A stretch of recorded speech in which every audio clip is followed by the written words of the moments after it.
Hi, everyone. I'm Rosemarie Miller here with tax entrepreneur and content creator Duke Alexander Moore, but you may know him as Duke Loves Taxes.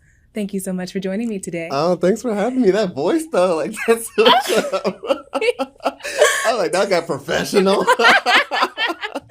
Duke, so you own a tax Right. business and you help creators, influencers, entrepreneurs manage their taxes, but you're also a content creator yourself. So, what is the number one way you've seen creators mishandle their taxes? The number one is just not taking it seriously or not even knowing about it, not taking care of their bookkeeping.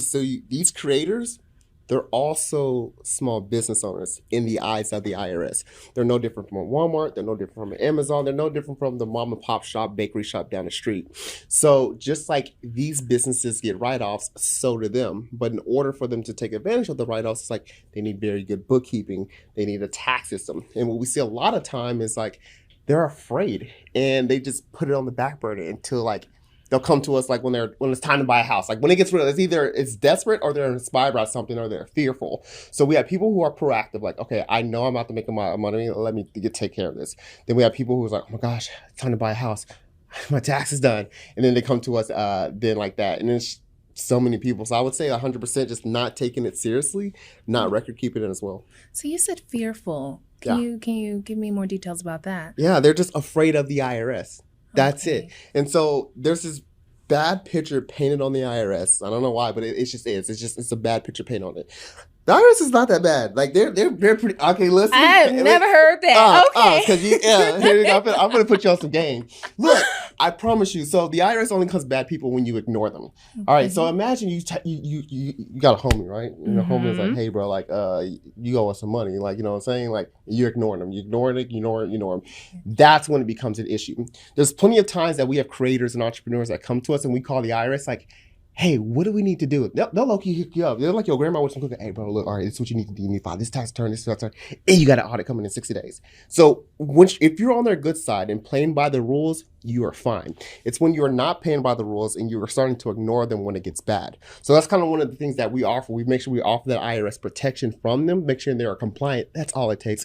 Just compliance, filing your tax return, paying the taxes on time, and you are fine. They're not going to bother you. Really? Yeah, it's when you got beef with them. Then When you got beat when with. you beefing, when you ignore them, when you beefing, then it becomes an issue. Yeah. So that's basically what your business, Duke Tax, does. Yeah. Okay. Could you go into detail about that? Absolutely. So we help content creators and entrepreneurs stay out of trouble with the IRS and pay the least amount of taxes possible. So it's a white glove experience. We have people who come to us like, here, just take my money, do it. So we have a white glove experience where we're taking care of their accounting, we're taking care of their bookkeeping, their compliance with the state as well. And if for whatever reason we're paying their taxes for them as well, so we're putting the money to the side. And the cool thing about what I do, which I love, so we have these consultations, these quarterly meetings, and what makes us different from any other tax firm is because this tax firm was also started by a creator as well. There's all the startups right there that are focused on creator, but I'm a creator helping other creators.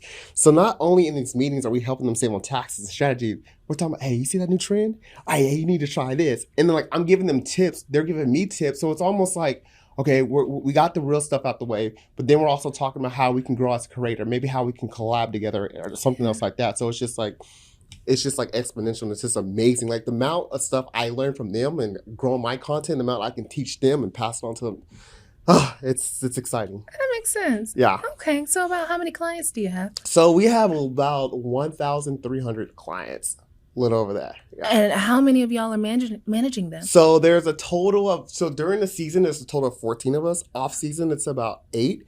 And I would say we need a lot more during the season because we're a very seasonal business. And then we do have what's called a membership, like memberships, where these are more of a subscription based. So we have 2 types of people that work with us. We have clients and we have members. Clients are less like, okay, I just need my taxes prep. Okay, fam, we got you. Go and prepare your taxes. We got you. And there's people who need that, relationship type of business like throughout the year where they need those type of plannings. And I said those are members, and I would say for members we probably have like I would say right around 100 members where we're taking care of maybe like on a monthly ongoing basis. Okay. And how much do you make from Duke Tax versus your social media content? Great question. So I would say Duke Tax probably brings in about 1.5 a year, 1.5 million a year. And then social media, it's actually gone down. I would say social media, I'm bringing in maybe around $100,000 a year. Really? You said Yeah. it's gone down. Why do you think that?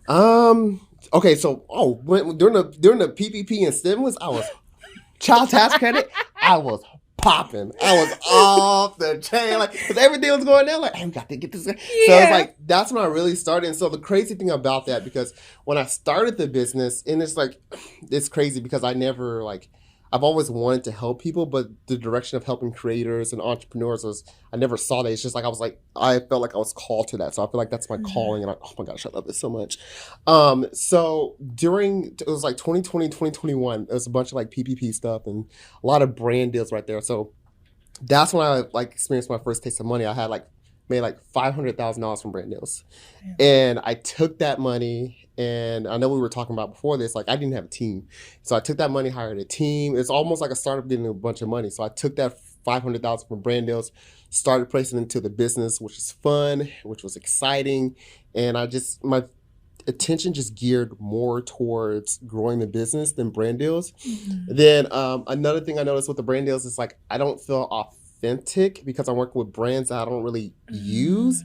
And so like I just had one with Boost Mobile. I'm like, I don't even use Boost Mobile. Like I was like, but it pays well. But it's like, so I feel like I'm being like more authentic and like being more cautious of who I work with because, the money, I'm not as desperate as the money I needed in the beginning. But I would say if you're starting out, you need the money, like take as many brand deals as you can because it's easy money.